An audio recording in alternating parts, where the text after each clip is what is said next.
Moving on to our next panel discussion.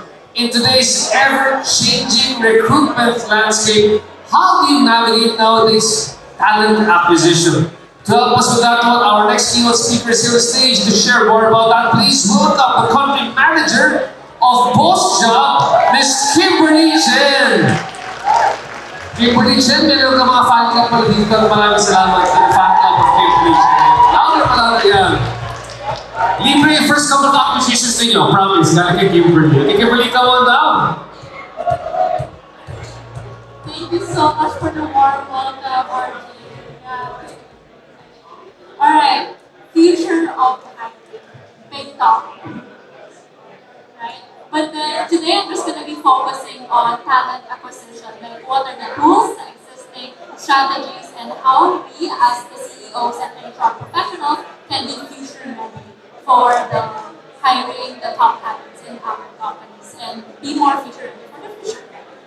Alright, but before I discuss about what does the future would look like, of course, let's take a step back and really understand what does the past look like and how can we better navigate towards the future. Alright. Ay, namamadali ang aking slides. Okay. Alright. So, traditional methods, right? As we all know, pre-internet stage, we are using the traditional methods in terms of, so for example, the traditional advertising methods is just like newspapers, job boards, bulletin boards, and even go to like specific events to just post the posters, right? Which actually created new limitations, which are first longer timeline, right? In terms of you have to wait for the people to apply, and then you have to wait until like doing a lot of like interviews before you can actually onboard this person. And then the second one is actually like you have to spend a lot of time in terms of reviewing these CVs, right? So, but thankfully, we have internet right now. So with the development of internet, we are being introduced with online bulletin boards, right? So where you can post, but then the limitations of that is that there's still a lot of like CVs that you have to sift through, which is actually taking a lot of time for the HR professionals. So next that we have is actually slowly we have the job portals, right? So it actually streamlined in terms of our candidate sourcing, in terms of our resume parsing, and slowly we are able to introduce the ATS as well, which is applicant tracking system, right? So applicant tracking system is very efficient or very helpful in terms of the HR professionals because it can organize the candidates' data efficiently. And slowly, take a guess, what are the next developments going forward? Anyone? AI? Yes, tools of tomorrow, some of them will be blockchain, AI integration, and advancements in robotics. So how does it look like, right? With AI, for example, it can actually streamline the initial stages of hiring processes. We're talking about candidate sourcing. We're talking about the screening of the resume. We're talking about being able to interview and filter a lot of people or job seekers in a shorter period of time, right? And next is blockchain, right? For blockchain, what problem is it solving? Blockchain is solving the trust factor. So what blockchain can do is that they can actually look into the authenticity of the candidate. So we're talking about the authenticity of the background, in terms of the educational, in terms of the work experience, and being able to really figure out, okay, is this person telling the truth? Because right now here in the Philippines, or actually globally, one of the things that we are facing is actually there's a lot of people telling lies in the resume. So with blockchain, we can actually de-risk that factor, right? So next is augmented reality. So imagine augmented reality. What are the problems it can solve? Is actually through the state. I would say like the screening stage, right? Assessment stage. So imagine that you can actually assess the candidate's skills through augmented reality. So you can like give them a series of assessment and being able to like really figure out does this person have the skills that they are looking for. So it's a bit similar with the current skills assessment that we're doing, but it's like more interactive and it's more real time. The third one is the advancement in robotics. Advancement in robotics, you can think of it like streamlining the initial stages of the HR. So think about chatbots, right? Because a lot of candidates are actually asking the same repetitive questions, and imagine that the HR professionals have to answer these questions on a daily basis for the same questions, right? So all of these can actually be outsourced to the robots, right? So we're talking about chatbots, we're talking about assessing the resume, what are the specific skill sets that can be um, what are the specific skill sets that the robots can actually screen or review, right? And then that data analysis can actually be given for the HR professionals to move on to the next round of interview.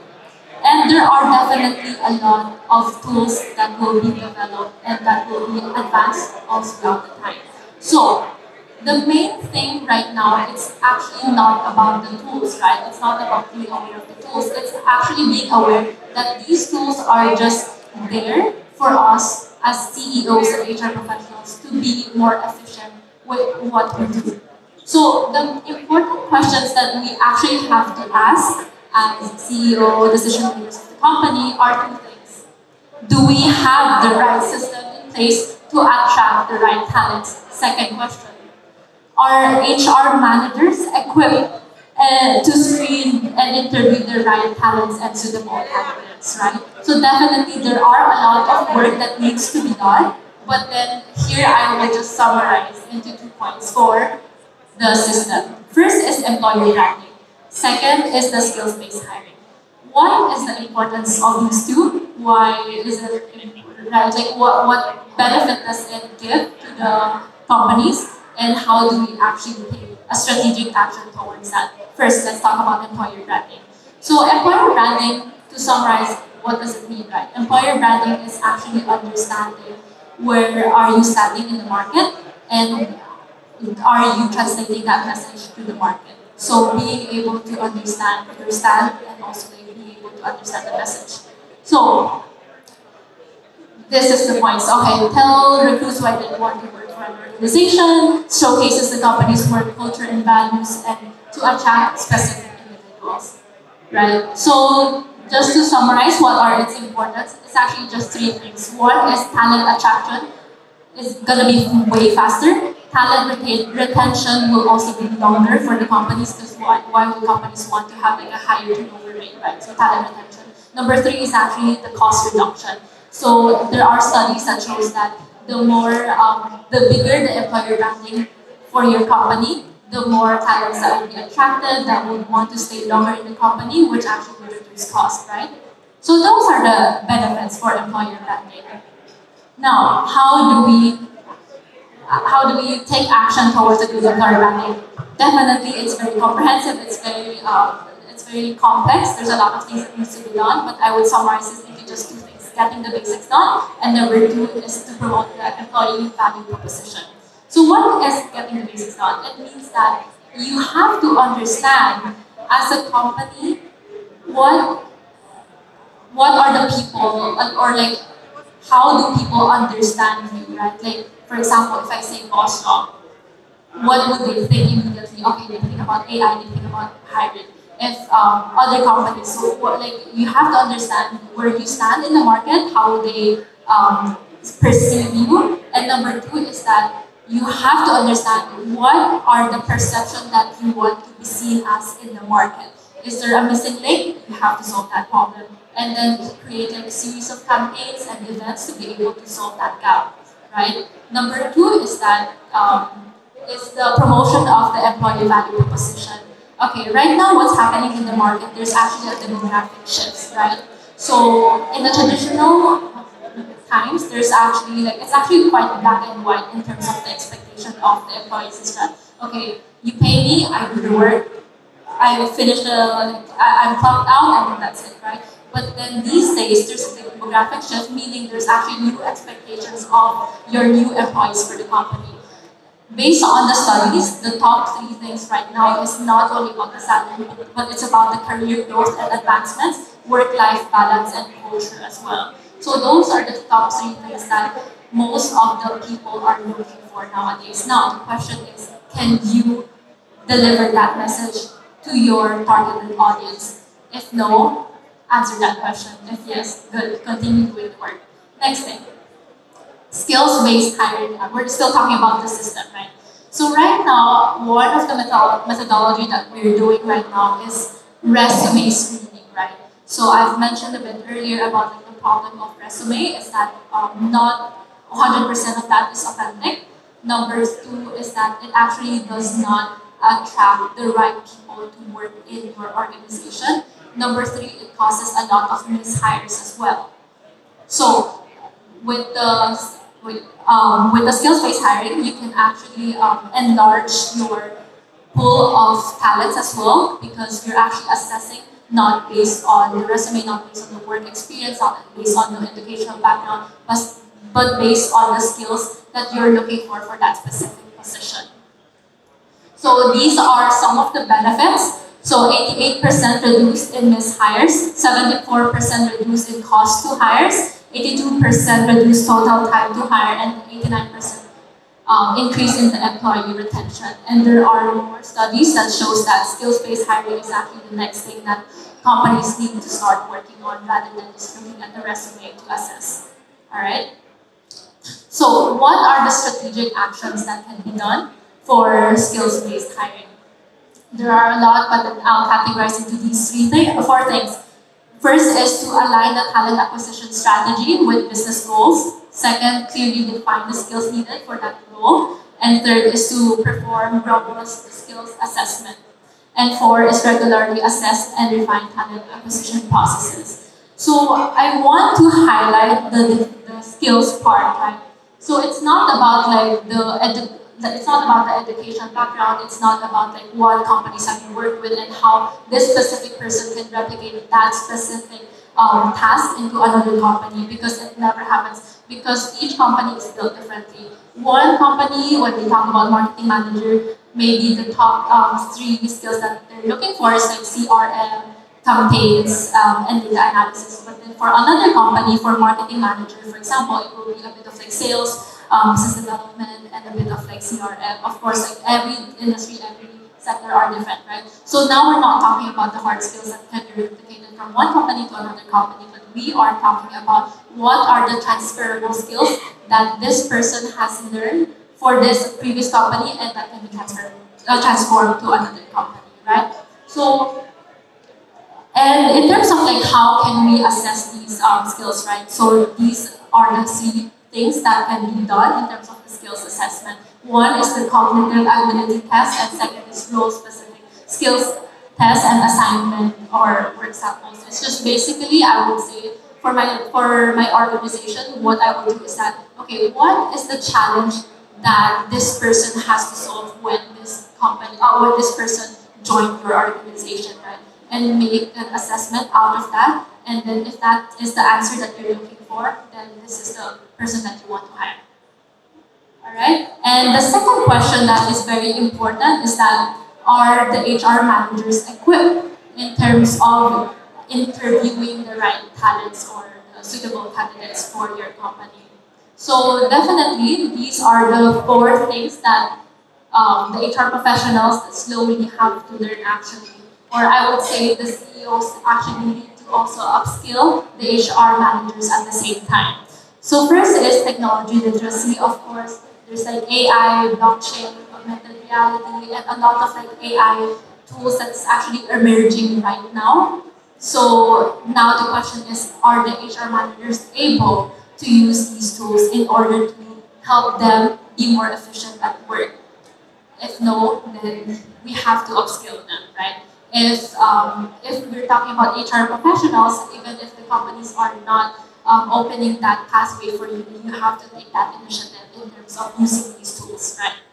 And then the second one is people and data analysis. Of course, there's going to be a lot of like CVs that you are receiving every single day, so definitely you have to have that data analytics mindset in terms of like, who are the people that you want to attract and who are they, etc. And then there's a series of data that you have to look into. The third one is the marketing and cultural building. So marketing and cultural, or I would say marketing is actually one of the last skills that HR professionals would think about that they need to upskill with, right? But then it's actually very important because now everyone's using social media.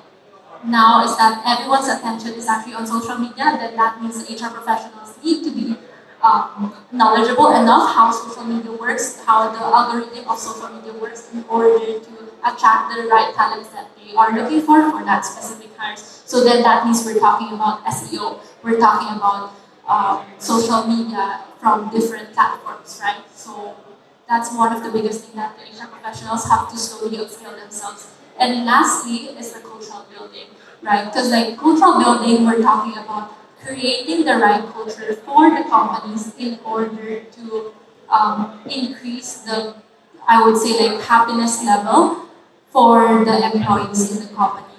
And slowly, when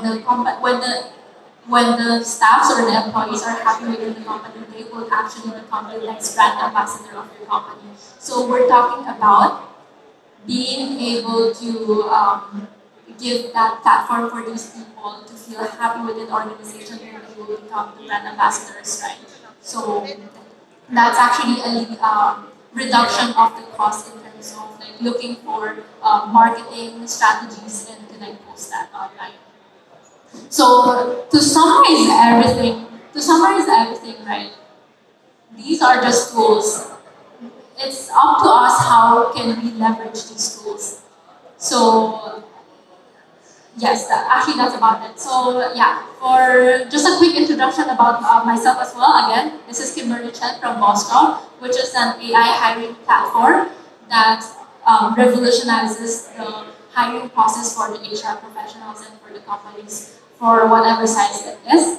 And so if you guys are interested to talk about talent mobility, youth opportunities, or upskilling programs, feel free to talk with me or like get connected. Thank you.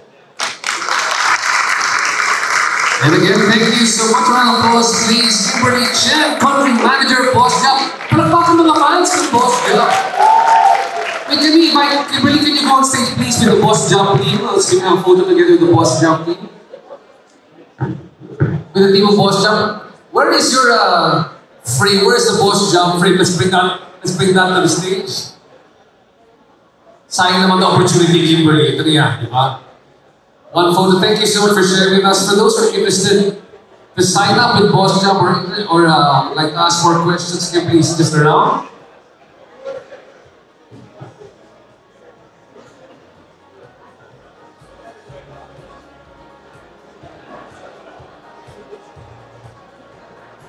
And Kimberly, just in case again, if you're interested to collaborate or work with Boss Job, what is your website? They can get in touch with you. bossjob.ph. Let's welcome the Boss Job team here on stage. Bravo, guys.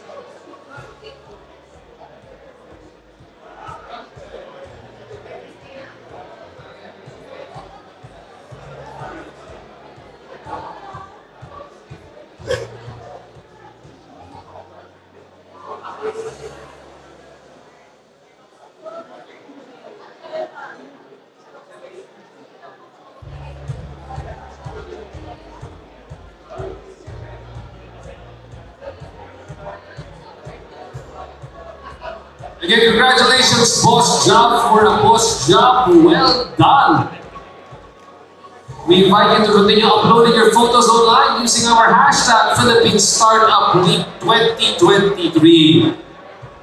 And inviting all of our startups outside, enjoying the view over there here at Blue Leaf. Invited